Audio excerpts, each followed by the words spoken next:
Amém? Entrar e sair e não servir, não serve. Porque não cresce, não se desenvolve. Eu sei que nós vivemos vidas agitadas, temos dias muito atarefados. Muitos de vocês são pessoas extremamente cheias de responsabilidades, de compromissos. Mas, queridos, nós precisamos encontrar um lugar de prioridade no ministério, para que a gente aprenda a servir. Para que a gente aprenda, sabe, a entrar nessa dinâmica de família espiritual que está sendo juntamente edificados. Porque é isso que Pedro está dizendo, não me parece? Como pedras que vivem, nós estamos sendo o quê? Juntamente edificados, não é isoladamente, não é separadamente.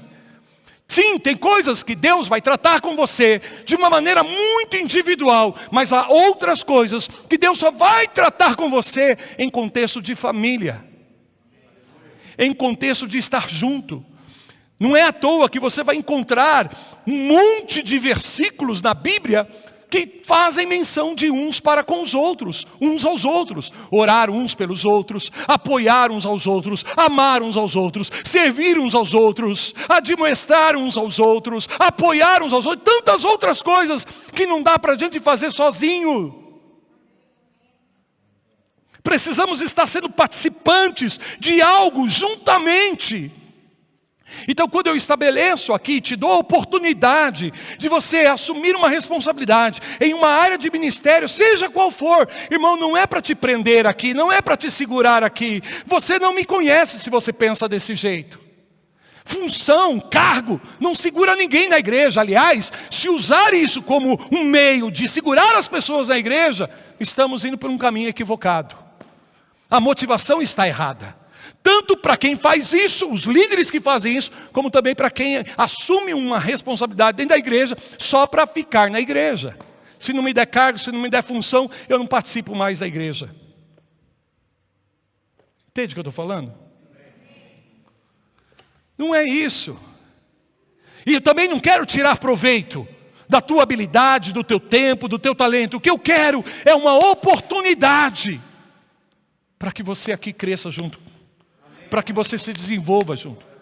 Porque a palavra edificar me parece que significa construir, algo que está sendo levantado, algo que está sendo desenvolvido. É um processo, digam amém. Veja, essa obra não está pronta. Essa obra, Pedro está dizendo, estamos sendo edificados. Amém? É um presente contínuo, estamos sendo edificados. E enquanto nós somos parte da igreja do lado de cá, então nós vamos estar aí sendo edificados. Agora, quando nós estivermos fazendo parte da igreja eterna e gloriosa do Senhor, aí acabou. É outro nível. Mas enquanto estamos aqui, estamos sendo edificados. E não sozinhos, não isoladamente. Todo verdadeiro apóstolo, irmãos, olhem para mim, escute o que eu vou te dizer. Todo verdadeiro apóstolo tem um coração para ver os seus filhos espirituais sendo formados em Cristo. Sabe como Paulo mesmo declarou no livro de Gálatas, capítulo 4, ele diz assim: filhinhos, por quem de novo eu sofro dores de parto, até que Cristo seja formado em vós, até que nós tomemos a forma de Cristo. Esse é o coração de todo líder apostólico. E por que nós somos uma igreja apostólica? Porque nós temos aqui um apóstolo nomeado? Não, nós somos uma igreja apostólica porque nós entendemos que aqui não é um lugar apenas de pertencer, mas aqui também é um lugar para se desenvolver e alcançar o nosso destino em Cristo Jesus. Porque lembra do que nós temos falado? Efésios capítulo 1, versículo 10, não é isso? Somos feitura dele, criados em Cristo Jesus para o quê? As boas obras. Quais são essas boas obras que Deus te preparou? Para que você realizasse, para que você fizesse. Você tem que ser capacitado para isso. Você tem que estar equipado para isso. Você tem que ganhar entendimento, experiência para fazer isso. E a igreja local oferece isso. A igreja local dá oportunidade a todos que querem assumir a responsabilidade. Veja, quando nós desenvolvemos os relacionamentos aqui, é justamente para promover essa conexão. Porque como os filhos são desenvolvidos? Por meio de relacionamento autêntico, relacionamento saudável. Porque relacionamento vai gerar conexão. Eu preciso me relacionar com os meus filhos para desenvolvê-los. Não dá para se desenvolver na sua vida espiritual com Deus, se você não tiver relacionamento com Deus. E nós não vamos amadurecer na forma de Cristo, se nós também não aprendermos a nos relacionar uns com os outros. E é justamente onde nós temos mais dificuldade. É a área onde nós somos mais desafiados, nos relacionamentos. E por que será, gente? Por que será? Por que será? Por que os relacionamentos têm se tornado um campo com muito potencial de ofensas, feridas? Por quê? Porque a maioria de nós não sabemos nos relacionar como família. Essa é a verdade. Até certo ponto, muitos de nós viemos de uma família disfuncional, com problemas. Às vezes, com ausência de pai, ou pai abusivo, ou mãe abusiva, ou com os irmãos em guerra, enfim, famílias disfuncionais por causa do pecado. Entende o que eu estou te dizendo? Até certo ponto. Amamos as nossas famílias. E eu acredito que os meus pais fizeram o melhor que eles puderam fazer por mim. Porque muitos deles também vieram de famílias disfuncionais. E agora Deus está dizendo, nós somos uma família espiritual. Deus nos coloca junto dentro de uma congregação para edificar-nos como família espiritual. E nós temos dificuldade para nos relacionarmos com a família natural. Imagine então com a nossa família espiritual. Mas aqui é a oportunidade de nós aprendermos como de fato nos relacionarmos como família. E levarmos isso para a nossa casa, para o nosso lar, para a nossa família.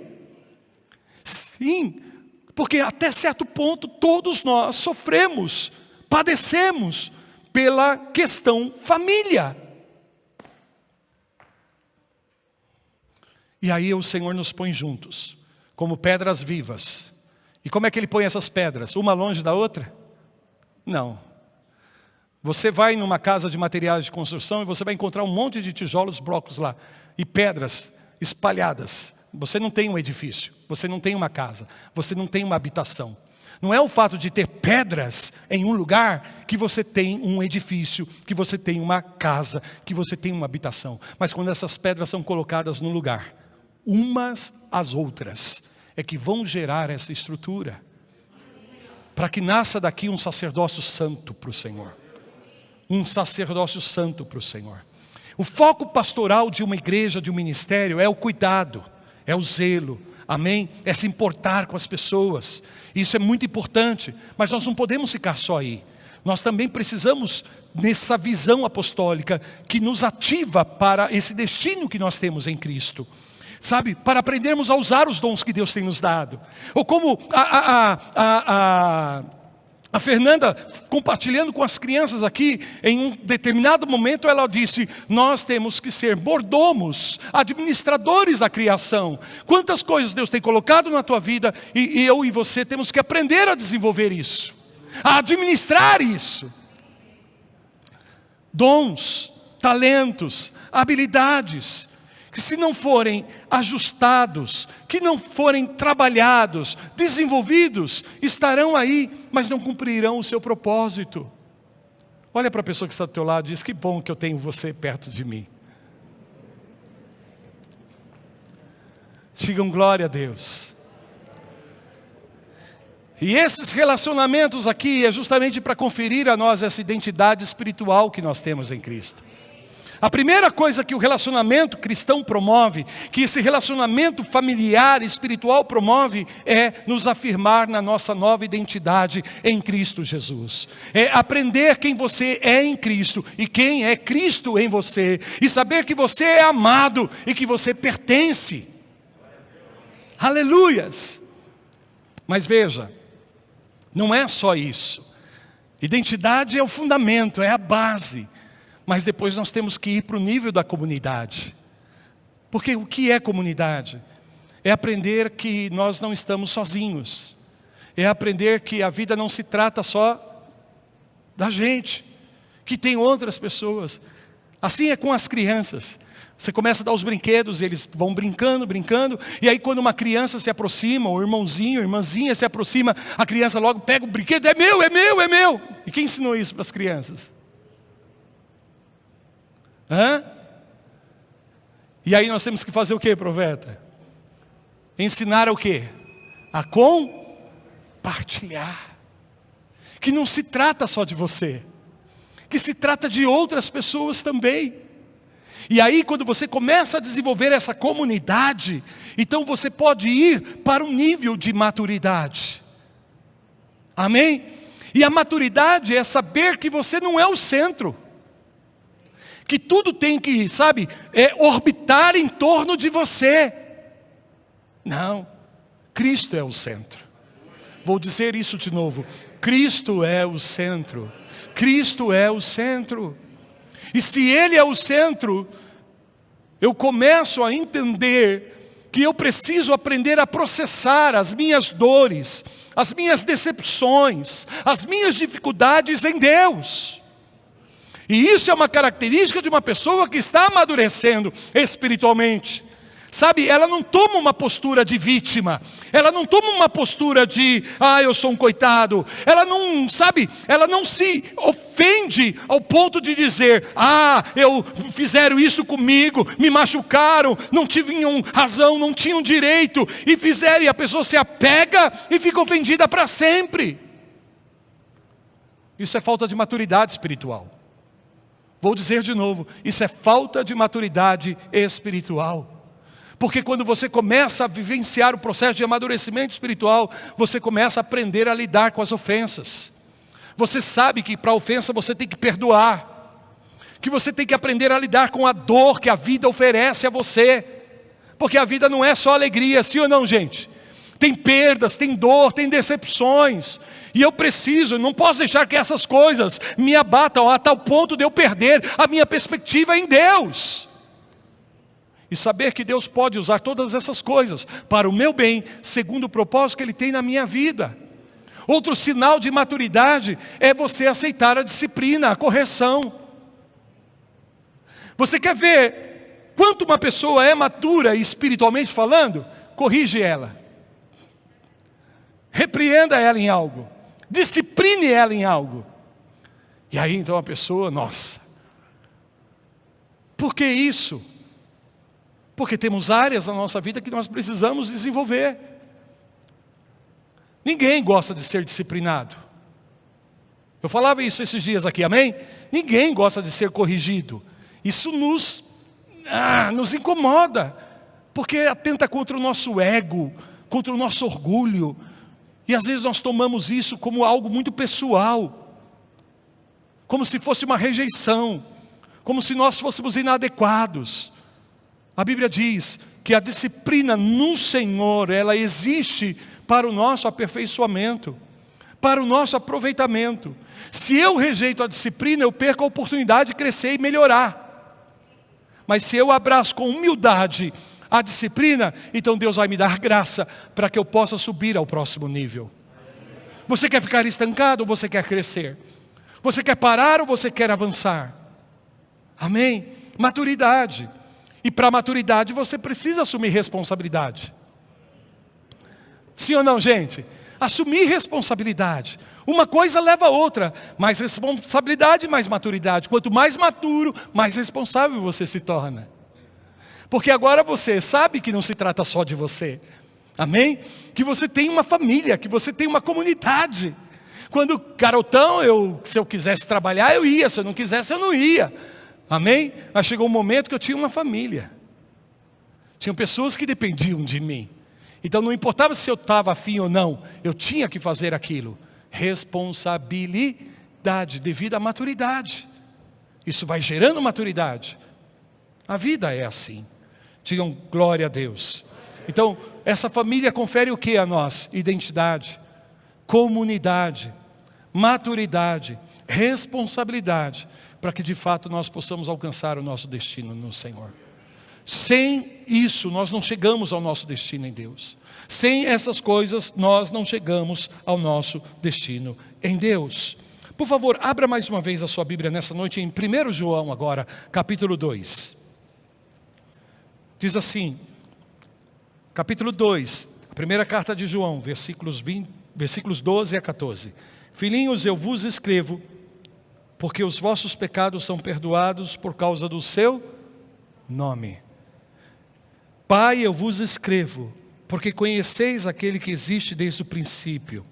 Jovens, eu vos escrevo, porque tendes vencido o maligno. Ele segue e afirma esses 3 níveis de desenvolvimento aqui. Versículo seguinte diz, filhinhos, eu vos escrevo porque conheceis o Pai. Pais, eu vos escrevi porque conheceis aquele que existe desde o princípio. Jovens, eu vos escrevi porque sois fortes, e a palavra de Deus permanece em vós, e tendes vencido o maligno. Observa que aí há 3 níveis de maturidade, digamos assim, ou de desenvolvimento. Primeiro os filhinhos, depois os jovens, e por último os pais. Veja que isso aqui é uma palavra bem pertinente à família. Então, João está escrevendo e dizendo que entre vocês existe aqueles que são filhinhos. E a palavra aqui é aqueles que ainda são crianças, que precisam das coisas básicas, que precisam do leitinho, que precisam do cuidado, da atenção. Quanto menor a criança, mais atenção ela exige de nós, não é verdade? Sim ou não, gente? Você tem que focar mais tempo, você tem que se dedicar, você tem que abrir mão de muitas coisas para se dedicar à criança. À medida que ela vai crescendo, que ela vai se desenvolvendo, que ela vai assumindo algumas habilidades, desenvolvendo algumas competências, você vai se distanciando um pouquinho mais, sim ou não? Você não precisa mais, ficar... Você deixou de amar aquela criança? Hein, gente? Não. Mas porque no processo natural do desenvolvimento, você tem que abrir. Você tem que abrir espaço. Você tem que se distanciar um pouquinho. No começo você tem que estar sempre presente. Mas vai chegando uma hora que... É interessante, né? A própria natureza da pessoa, ela pede isso. A criança pede a sua atenção o tempo todo. Gosta quando o papai e a mamãe levam na escola, vai buscar. É uma alegria. Aí vai crescendo, chega uma hora que a presença do pai ou da mãe em alguns momentos constrange. É ou não é verdade? É ou não é? Eles querem espaço, eles querem distância. E às vezes a gente até fica se sentindo mal com isso. Mas eles estão crescendo. Eles estão amadurecendo. E é isso que João está dizendo. Tem os filhinhos que vão precisar, das coisas básicas, dos fundamentos. Saber que os seus pecados estão perdoados. Amém? Que o Senhor cuida de você. Que você é amado. Que você é amado, não pelo que você fez ou deixou de fazer, assim como um bebê, assim como uma criancinha que chega na família, sem fazer nada, a gente ama de graça. E aí quando começa a sorrir para você, a fazer gestos, então você se apaixona mais ainda, né? Mas você já começa amando, ou não é verdade? Já começa amando, assim é Deus. Ele começa amando, sem que você tenha feito nada por Ele, sem que você tenha interagido com Ele, te ama, teus pecados estão perdoados, você agora é filho, e Ele te abraça como um pai, e você tem uma família espiritual. Fala assim comigo, a igreja é família, não orfanato. Nós não podemos fazer dessa casa um orfanato. O orfanato é onde as crianças são reunidas porque não tem uma família, mas elas não são desenvolvidas ali. Elas estão ali, mas não são parte daquilo. Entende? A igreja não é um orfanato onde reúne um monte de bebês, de criancinhas. Não, a igreja é uma família que tem os bebês, mas que também tem os jovens. Jovens que já venceram o maligno, que já têm experiência em algumas áreas, que já cresceram em algumas coisas no Senhor, já têm um entendimento para algumas coisas. É isso que João está dizendo, escrevo para vocês. E há aqueles que João chama de pais, porque pais são aqueles que já chegaram à condição de gerar, de dar frutos, de se responsabilizar por outros. Olha como que é a vida. Quando criança, total dependência. Quando jovem, total independência. Quando pais, total interdependência. Não é assim? O que Deus quer é isso, que a gente viva sempre dependente? Não. Que a gente viva independente? Também não. A maturidade está justamente nisso. Chegarmos a esse nível, em que temos esse entendimento, que nós somos interdependentes, que nós dependemos um dos outros, amém? Um dos outros, porque entendemos esse conceito de família. Comunidade apostólica, plenitude de vida. Uma igreja, família. Ponte de pé em nome de Jesus.